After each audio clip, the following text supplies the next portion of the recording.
नमस्कार, आप देख रहे हैं न्यूज़ 24। आपके साथ मैं हूं रवि ठाकुर। हरियाणा की राजनीति के तीन लाल यानी बंसीलाल, देवीलाल और भजनलाल, ये वो तीन नाम हैं जिन्होंने हरियाणा की राजनीति में दशकों तक राज किया। लेकिन अब सवाल यह है कि 2024 के हरियाणा चुनाव में अब कौन राज करने वाला है, किसकी सरकार बनने वाली है। हालांकि कांग्रेस और बीजेपी दो मजबूत दावेदार जरूर हैं, लेकिन सियासत के इस बैटल ग्राउंड में टिकट को लेकर दोनों ही दलों में खींचतान जारी है। सवाल सिर्फ टिकट का नहीं है, बल्कि अपनों के राजनीतिक भविष्य को सेट करने का भी बड़ा सवाल है, जिसके सहारे इन तीनों लालों के वंशजों के अलावा परिवारवाद की पृष्ठभूमि से आने वाले नेता अपनी अपनी जुगत में लगे हुए हैं। ऐसे में हरियाणा में मची है टिकट को लेकर हुतुतु।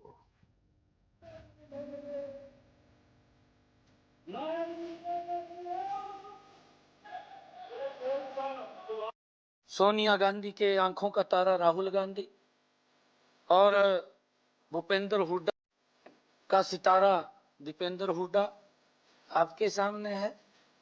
ये तारा और सितारा की जोड़ी है।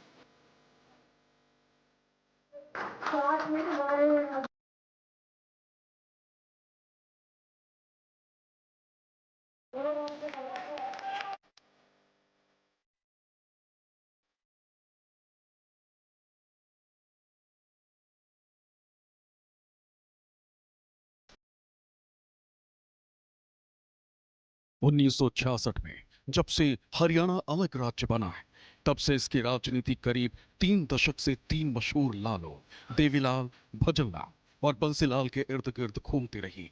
दशकों तक इन तीन लालों का दबदबा हरियाणा की राजनीति में देखने को मिला। लेकिन 2024 में अब सवाल ये उठ रहा है कि इन लाल के बाद हरियाणा की सियासी गद्दी पर कौन राज करेगा। दरअसल हरियाणा में विधानसभा के चुनाव होने, ऐसे में कांग्रेस हो या फिर बीजेपी, दोनों के प्रमुख दलों में इस बात की होड़ मची कि इस बार हरियाणा का रण कौन जीतेगा। इस बार की लड़ाई गैर जाट बनाम जाट है, क्योंकि बीजेपी की कमान नायब सिंह सैनी के हाथों में है, जो कि गैर जाट समाज से आते हैं। तो वहीं कांग्रेस की बागडोर हरियाणा के पूर्व सीएम और कांग्रेस के कद्दावर जाट नेता भूपेंद्र सिंह हुड्डा के हाथों में है। दोनों अपनी अपनी जीत का दावा कर रहे हैं। यहाँ से कमल का फूल खिलेगा और कमल का फूल खिला करके तीसरी बार सरकार बनाने का काम करेंगे। मैंने कहा है कि अपनी डपली अपना राग अपना रहे हैं और हरियाणा की जनता ने ये तय कर दिया है कि इनकी जो ये इकट्ठे भी नहीं बैठ सकते और जिस प्रकार की इनकी लड़ाई पीछे रही है, हरियाणा प्रदेश को भुगतना पड़ा है और हरियाणा में भारतीय जनता पार्टी की सरकार बड़े मैंडेट के साथ तीसरी बार आ रही है। लोग छत्तीसगढ़ मन बना चुके हैं 2024 में कांग्रेस की सरकार बनेगी। मुख्यमंत्री बात करता, मुख्यमंत्री तो भाई विधायक चुनेंगे, लोग चुनेंगे। भले ही दोनों ही अपने अपने जीत के दावे कर रहे हों, लेकिन इससे पहले टिकट को लेकर दोनों ही दलों में घमासान मचा है। ताजा विवाद बीजेपी से सामने आया है, जहां बीजेपी के प्रदेश अध्यक्ष और सीएम के बीच खींचतान नजर आ रही है। उम्मीदवारों की लिस्ट को लेकर दो दिग्गज नेता आमने सामने आ गए। भाजपा के वरिष्ठ नेताओं के बीच जबानी जंग शुरू हो गई। एक तरफ सीएम नायब सिंह सैनी हैं, तो दूसरी तरफ प्रदेश अध्यक्ष मोहनलाल बड़ौली। दरअसल मोहनलाल बड़ौली ने प्रत्याशियों की लिस्ट को लेकर कहा था कि सीएम सैनी लाडवा विधानसभा सीट से चुनाव लड़ेंगे। इस पर मुख्यमंत्री ने ही अपने प्रदेश अध्यक्ष की बात पलट दी। कहा कि वो लाडवा से नहीं बल्कि करनाल से चुनाव लड़ेंगे। सीएम साहब लाडवा से चुनाव लड़ेंगे। सीएम साहब लाडवा से चलिए। सभी की सभी विधानसभाओं पर नाम की चर्चा हुई है, कोई भी फाइनल नहीं हुआ है। सभी के नाम शॉर्ट लिस्ट किए गए हैं। उसके बाद दोबारा से बैठना होगा, तब लिस्ट आएगी। 2 दिन सर लाडवा जा रहे हैं सर, आप लाडवा से चुनाव किसने कहा है? मोहनलाल बड़ौली ने बात कहा आज शाम को दिल्ली में। सर मेरे पास बाइट है सर, क्या है बोल दिया उन्होंने। नीचे कर लो सर, नीचे कर लो। मोहनलाल बड़ौली, हाँ जी, आपके प्रदेश अध्यक्ष ने। देखिए वो माननीय प्रदेश अध्यक्ष हैं, उसको जानकारी मेरे से ज्यादा है। तो करनाल से कौन चुनाव लड़ेगा, कब तक लिस्ट आ जाएगी? करनाल से भी नहीं लड़ूंगा चुनाव, आप चिंता क्या कर रहे हैं? लग रहा है कि यहाँ नाथ ना हो जाए करनाल से ऐसी अफवाहें उड़ रही है। करनाल से नहीं लड़ूंगा चुनाव, किसने कहा? वहीं कांग्रेस की बात करें तो कांग्रेस में भी टिकट को लेकर राहें मुश्किल नजर आ रही हैं। ऐसे में कांग्रेस आला कमान और प्रदेश नेतृत्व ने प्रदेश के हर इलाके में सर्वे शुरू कर दिया है। कांग्रेस ने हरियाणा के कुल 90 विधानसभा सीटों पर हुए आवेदन के हिसाब से दूसरा सर्वे शुरू कर दिया है। कांग्रेस ने 10 अगस्त तक आवेदन मांगे थे। इसमें 90 सीटों पर 2556 दावेदार सामने आए। हरियाणा में कांग्रेस 10 वर्षों के बाद सत्ता में वापसी की उम्मीद कर रही है और इसी के चलते ही कांग्रेस चुनाव समिति की प्रदेश की बैठक हो चुकी है, जिसमें कांग्रेस के उम्मीदवारों के ऊपर चर्चा हो चुकी है। वहीं पर कांग्रेस की रणनीति के ऊपर भी चर्चा हो चुकी है। इसके दो मुख्य कारण है। एक तो कांग्रेस का लोकसभा चुनावों में बेहतरीन प्रदर्शन और इसके साथ साथ हर एक विधानसभा क्षेत्र में उम्मीदवारों की लंबी लंबी कतारें हैं। वहीं पर 90 विधानसभा क्षेत्रों में उम्मीदवारों के चयन के लिए स्क्रीनिंग कमेटी को खासी मशक्कत करनी पड़ेगी। कांग्रेस के मुश्किल 2500 से ज्यादा दावेदारों में से उम्मीदवार चुनने की तो है ही, साथ ही आपसी मनमुटाव और टकराव से जूझना भी कांग्रेस आला कमान के लिए मुश्किलों से भरा है। कुमारी शैलजा ने तो खुलकर ताल भी ठोक दी। चाहे लोकसभा का था और चाहे अब विधानसभा का होगा, मेरी इच्छा पहले भी थी, अब भी है। आवेदन किया है आपने? से आपका नाम आ रहा है। मैं तो शुक्रगुजार हूँ, नाम तो कई जगह से आ रहे हैं। हाईकमान देखे कि चुनाव लड़ना है तो कहाँ से लड़ना है। सिर्फ इतना ही नहीं, इस चुनाव में हरियाणा में एक बार फिर परिवारवाद वाली राजनीति हावी होती नजर आ रही है। चाहे कांग्रेस हो या फिर बीजेपी, दोनों इससे अछूती नहीं। दोनों ही दलों में नेता अपने अपने परिवार के लोगों को इस चुनाव में टिकट दिलाने की होड़ में लगे। साथ ही उनका राजनीतिक कैरियर सेट करने की कोशिश हो रही। दरअसल कांग्रेस में परिवारवाद का सबसे बड़ा चेहरा है हुड्डा परिवार। कांग्रेस के कद्दावर नेता और 9.5 सालों तक हरियाणा के सीएम रहे भूपेंद्र सिंह हुड्डा और कुमारी शैलजा जैसे नेता परिवारवाद का हिस्सा हैं। तो वहीं बीजेपी में परिवारवाद की लंबी लिस्ट है। इनमें राव इंद्रजीत सिंह, कृष्णपाल गुर्जर, नवीन जिंदल, किरण चौधरी, चौधरी धर्मवीर सिंह, कुलदीप बिश्नोई जैसे लोग परिवारवाद का हिस्सा हैं। यानी दोनों ही दलों में परिवारवाद की झलक साफ देखी जा रही और दोनों ही दल अपनों के लिए टिकट की मांग कर रहे हैं। दरअसल हरियाणा की राजनीति के 3 लाल, बंसीलाल, भजनलाल और देवीलाल का दशकों तक हरियाणा की राजनीति पर दबदबा रहा है और यही कारण है कि तीनों ही लालों के परिवार इस समय एक ऐसी पार्टी में शामिल हो चुके हैं जो पिछले 10 वर्षों से हरियाणा की सत्ता पर काबिज है। उसका नाम है भारतीय जनता पार्टी। 2024 के चुनावों में भी तीनों के ही परिवार या कह लिया जाए कि वंशज इसी पार्टी से चुनाव लड़ रहे हैं और यही कारण है कि 3 लालों का प्रभाव इस चुनाव में काफी अहम हो जाता है। बीजेपी में इन तीनों लाल के वंशज की बात करें तो बंसीलाल की बहू किरण चौधरी, देवीलाल के बेटे रणजीत सिंह चौटाला और भजनलाल कुलदीप बिश्नोई बीजेपी में हैं। यानी तीनों ही लाल के वंशज इस बार हरियाणा चुनाव में ताल ठोकने वाले हैं। हरियाणा विधानसभा चुनाव में भाजपा के टिकट के लिए नेताओं ने रिश्तेदारों की कतार लगा दी। केंद्रीय मंत्री से लेकर सांसद और विधायक तक अपने रिश्तेदारों के लिए टिकट मांग रहे हैं। हालांकि कई नेताओं के आड़े भाजपा की एक परिवार में 2 टिकट न देने की नीति आड़े आ रही, मगर भाजपा सूत्रों की माने तो अगर कैंडिडेट जिताऊ हुआ तो हरियाणा में हैट्रिक के लिए नीति से परहेज भी किया जा सकता है।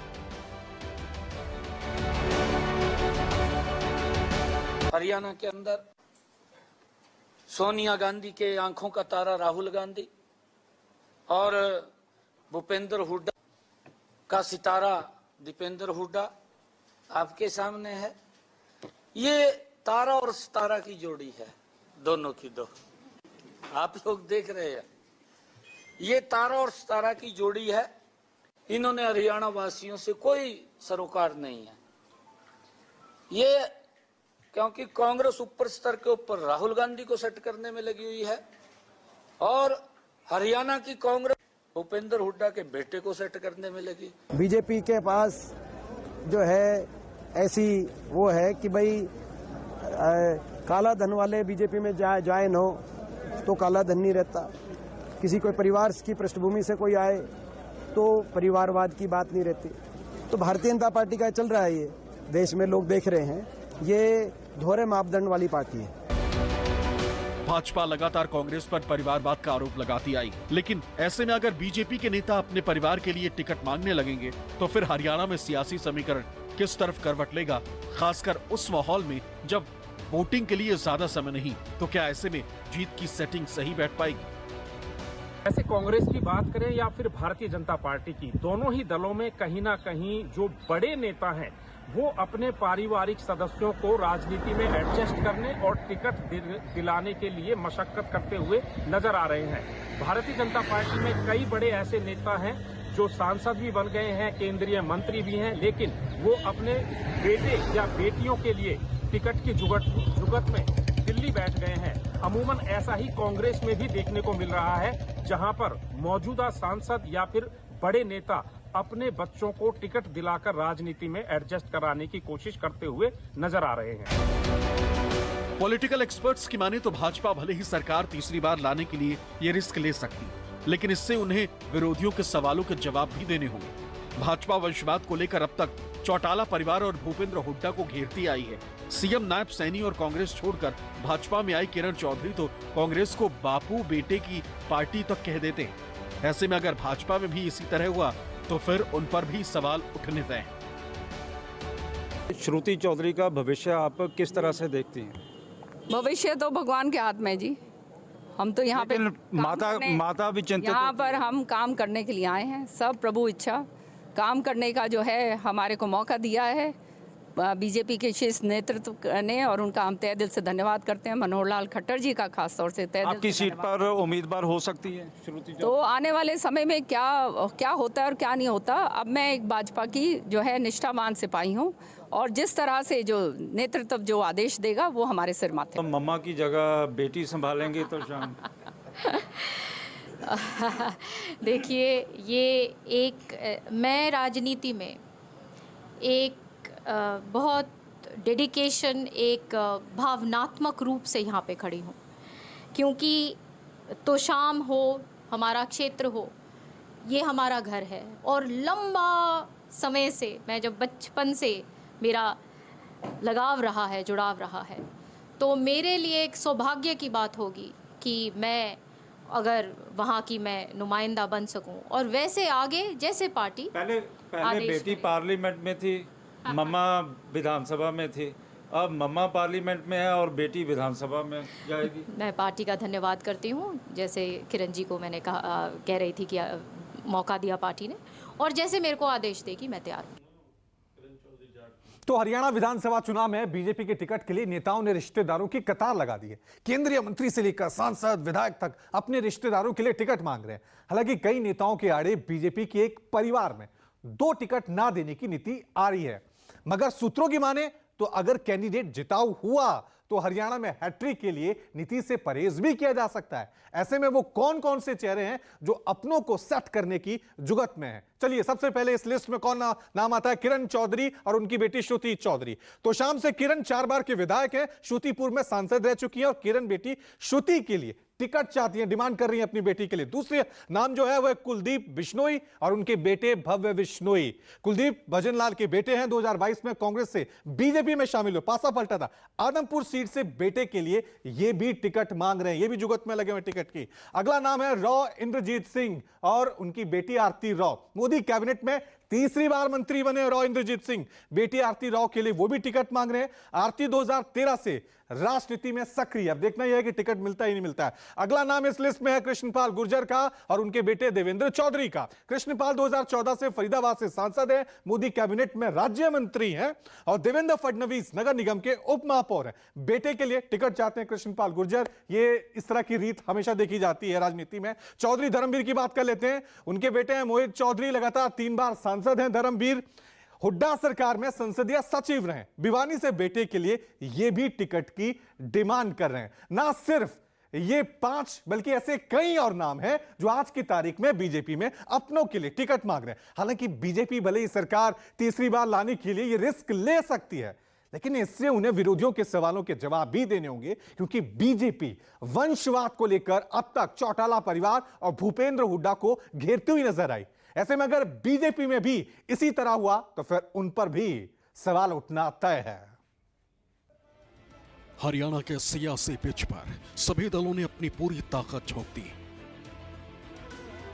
ऐसा नहीं है कि सिर्फ बीजेपी या कांग्रेस में ही परिवारवाद का मुद्दा हावी है। परिवारवाद की उपज है अभय चौटाला की आईएनएलडी और दुष्यंत चौटाला की जेजेपी। अभय चौटाला की आईएनएलडी का कभी हरियाणा की राजनीति में डंका बजता था, लेकिन वक्त के साथ परिवार में बिखराव की वजह से पार्टी अपना जनाधार खोती गई और एक समय ऐसा आया कि आज की तारीख में आईएनएलडी के सिर्फ एक विधायक है। हालांकि इस चुनाव में आईएनएलडी ने मायावती के बहुजन समाजवादी पार्टी से गठबंधन किया और सत्ता में वापसी का सपना देख रही। 5 तारीख से नॉमिनेशन शुरू है और 4 या 5 को सारा फैसला कर देंगे, अपने अपने किस किस को लड़ाना है तय कर देंगे। एक जगह से और भी लड़ सकता हूँ, 2 जगह से लड़ूंगा। जाना के दिलाना ये हमारी पार्टी के लोग फैसला करेंगे कि मुझे दूसरी किस जगह से लड़ना है। जो वो फैसला करेंगे वो स्वीकार होगा मुझे। उधर 2018 में अस्तित्व में आई दुष्यंत चौटाला की जेजेपी भी परिवारवाद की उपज है। हालांकि ये वो पार्टी है जिसने पिछले चुनाव में 10 सीटें जीतकर किंग मेकर की भूमिका निभाई थी और बीजेपी के साथ मिलकर 4.5 साल सत्ता में बने रहे थे, लेकिन इस बार दोनों की राहें जुदा हैं। ऐसे में इस बार जेजेपी ने चंद्रशेखर आजाद की आजाद समाज पार्टी के साथ गठबंधन किया। जननायक जनता पार्टी का पूरा परिवार, उनके सम्मानित नेता, पूर्व सीएम, पूर्व डिप्टी सीएम और भावी सीएम जो है हमारे बीच में है। साथ साथ आजाद समाज पार्टी भीम आर्मी का परिवार है। ये दोनों परिवार एकजुट होकर मैं संदेश अपने साथियों को देना चाहता हूँ, आज से ही कमर कसें और हरियाणा में एक नया इनकलाब खड़ा करें। मेरे की लड़ाई है, मजबूती से लड़े, इस लक्ष्य को आगे लेकर जाएंगे। कांग्रेस का दावा है कि इस बार भारतीय जनता पार्टी की हार तय है, इसीलिए कांग्रेस अच्छा प्रदर्शन कर राज्य में फिर से कांग्रेस की सरकार बनाने जा रही है और यही कारण है कि जेजेपी के विधायक भी इसी रेस में लगे हुए हैं कि किसी तरह से कांग्रेस में एंट्री कर कांग्रेस का टिकट पा लिया जाए। कांग्रेस का दावा इसीलिए भी है कि 2024 के लोकसभा चुनाव में कांग्रेस का प्रदर्शन काफी अच्छा रहा है। दरअसल हरियाणा में 2019 के चुनाव में कांग्रेस एक भी सीट नहीं जीत पाई और उनका वोट प्रतिशत 28.51, लेकिन 2024 तक कांग्रेस न सिर्फ 5 सीटें जीती बल्कि वोट शेयर भी बढ़कर 43.67 हो गया। कांग्रेस जानती है कि इस बार सत्ता में वापसी का उसके पास सबसे बढ़िया मौका है। यही वजह है कि कांग्रेस लगातार हरियाणा मांगे हिसाब कार्यक्रम के माध्यम से प्रदेश की जनता के बीच जा रही और उन्हें अपने पाले में करने की जुगत में लगी। हमारा अभियान चल रहा है हरियाणा मांगे हिसाब अभियान। 10 साल के बीजेपी के जो कुशासन की वजह से आज हरियाणा बर्बादी के रास्ते पे पहुंचा दिया बीजेपी ने, आज 10 साल के उस कुशासन का हिसाब हरियाणा वासी मांग रहे हैं, कांग्रेस पार्टी मांग रही है। कांग्रेस के इस अभियान के उलट बीजेपी ने हुड्डा दें जवाब अभियान शुरू किया हुआ है, जिसमें भूपेंद्र हुड्डा के कार्यकाल में हुए काम का जवाब मांग रही। बीजेपी के प्रदेश अध्यक्ष तो मान रहे हैं कि इस बार बीजेपी पूर्ण बहुमत से सूबे में सरकार बनाएगी। हरियाणा का जवान, किसान, हरियाणा की महिलाएं, हरियाणा का युवा सभी ने आज मन बनाया है कि आने वाले विधानसभा चुनाव में भारतीय जनता पार्टी की स्पष्ट बहुमत की सरकार हरियाणा प्रदेश में बनेगी। हालांकि हरियाणा के मतदाताओं के मन में क्या है, राजनीतिक दलों के लिए उसे समझना आसान नहीं, लेकिन न्यूज़ 24 ने हरियाणा के वोटर्स के मन को टटोला। हमारे यहाँ से बीजेपी तो साफ है। बीजेपी साफ है? साफ है जी, बिल्कुल। बीजेपी का दिखाई नहीं दे रहा कोई यहाँ कैंडिडेट है। पिन छोड़ के नहीं, भाजपा के साथ में आगे सभी। भाजपा के साथ है? हाँ, भाजपा के साथ में। हरियाणा में? हरियाणा में। अच्छा। हाँ, तो इस बार अब की बार भी भाजपा सरकार होगी। अब की बार जो ना कांग्रेस लगभग 50 से ज्यादा सीटें आएंगी। हरियाणा में परिवारवाद और टिकट को लेकर सियासी घमासान मचा है। ऐसे में देखना दिलचस्प होगा कि हरियाणा के सियासी रण में कौन किसे मात देता है और जनता का आशीर्वाद किसे मिलता है।